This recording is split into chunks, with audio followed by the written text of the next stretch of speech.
Hello and welcome back to the very emotional last episode of Let's Build Erebor. Oh man.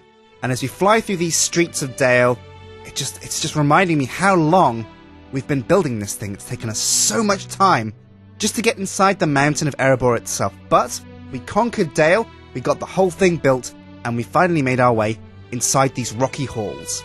And once we were here, we started to carve out this cool entrance hall, well lit, full of brick, and then we made our way to the throne room. Now there's a couple of things left to be done in here, namely putting a throne in there, adding a few pillars, one underneath the throne, and of course changing the lighting. So without further ado, let's get back to building.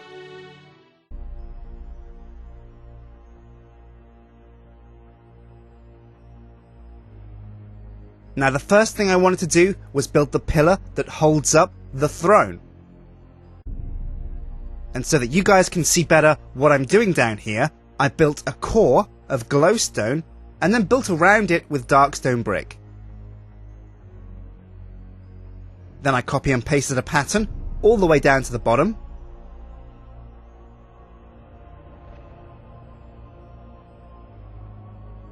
Trimmed out some of the glowstone, put down some torches so you guys can better see what I'm doing, and then got to work creating and crafting a pattern around these blocks to make the pillar look good. Now I like the feel and the look of lapis lazuli, so what I've been doing is throwing that and splashing that around the build to add a bit of colour and decoration to the interiors of these dwarven halls. And once I put down some lapis lazuli, I added some lighter stone brick step struts in between the pillars. And this is because this is the pillar that holds up the throne itself. The King of Erebor, the mighty lord of these dwarven halls, is going to be sitting on that throne. And he needs to make sure, well, because the king's always a pretty chubby chap, he needs to make sure he's well supported and that the pillar that's underneath him can hold his weight. Now with that pillar complete, I came above and chiseled out again. I built a pillar of glowstone so you guys can better see what I'm doing. But then I put down, using slabs, a small platform to put the throne on. Now most of the reference images that I looked at of the throne room of Erebor had a kind of jaggedy spike style thing coming out from the top of the throne. That's it looks like like a big pointing stalactite down to the throne.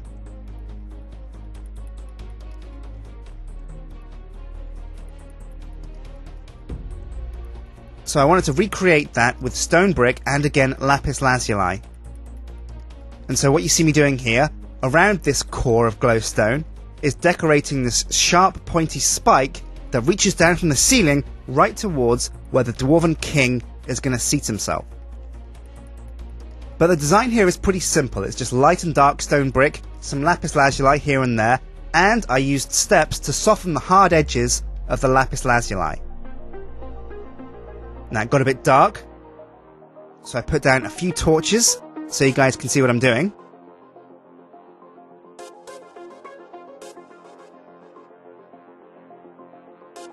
And then in some of the corners and the nooks and crannies, I put in some more light stone brick steps and some iron fence posts.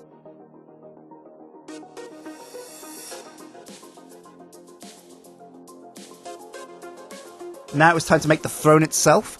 Now originally I considered stone brick,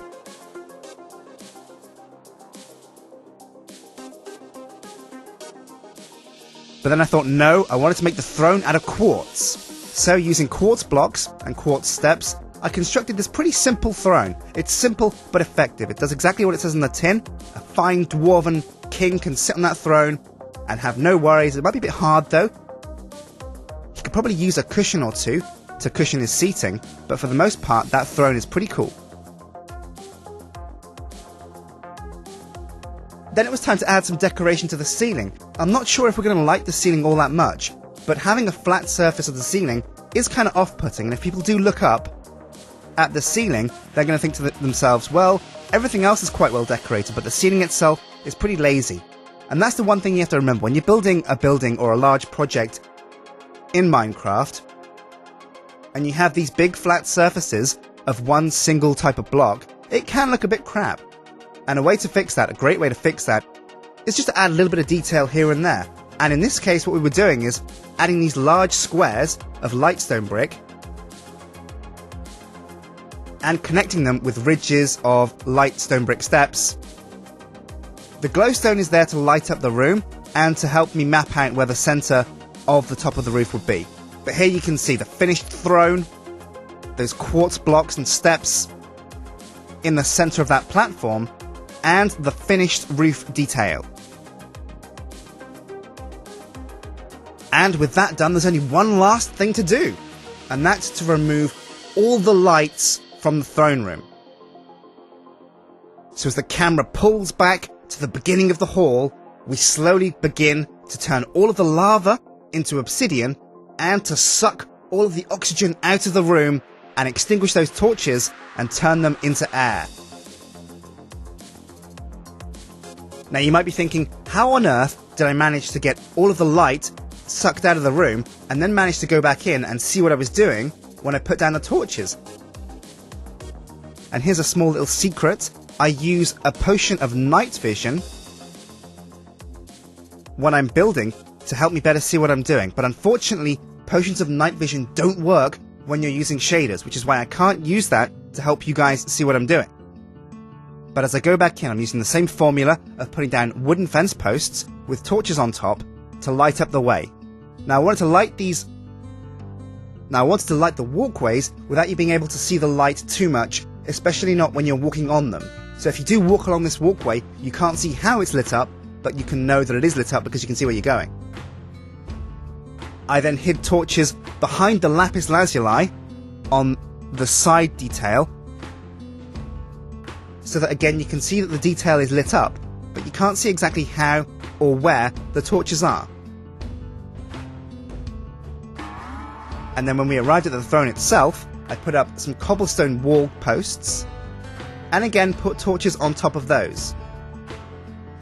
Coming around to the pillars at the back, and again adding fence posts with torches on top to increase the lighting. And as we pan back at the front of the room, you can see this is what the room looks like with the proper lighting in place. You can't see that ugly floor of lava, and the darkness adds that feeling of depth and just the fact that if you fell off this walkway, you could be falling forever. I then came around to the dark stone brick decorations we had on the back, behind the throne. And what I've done here is I put torches behind the decoration. Again, this is a great way for you to light something up, but to hide the torches. And sometimes you want to be able to see something, but you don't want to see the light source. So using the same pattern, I came behind these panel decorations of dark stone brick and splashed some torches there. I then added some more torches to the pillars at the back, and we are pretty much done with the throne room of Erebor. Now I know that there are a few more rooms inside Erebor that we said we'd do. We said we'd come back and we'd hit the smeltery, the grand forge, because no dwarven fortress is complete without a large smeltery and forge. There's also the treasure room, because the dwarves amass fine amounts of gold, tons and tons of the jewels and precious things, but they need a place to store that, and we needed to build a treasure room for that.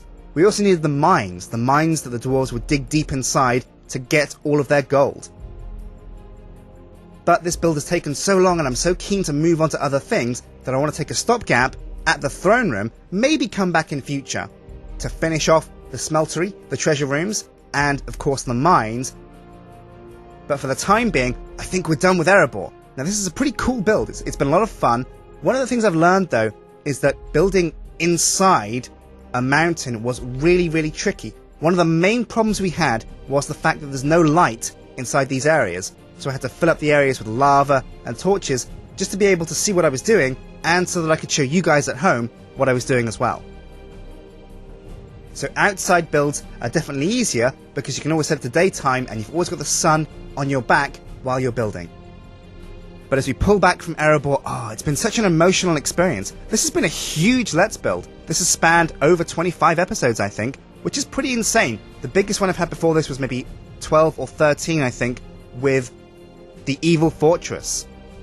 But as night falls in Dale, we draw Erebor to its conclusion. We finally finished this build, and we're moving on to bigger, well actually probably smaller things but more intimate projects that we can get more into. I've been Stin, and this has been Let's Build Erebor. Hit like and favourite and subscribe, and I'll see you for our next build, which I think will be Arendelle from Frozen. But until next time, take care.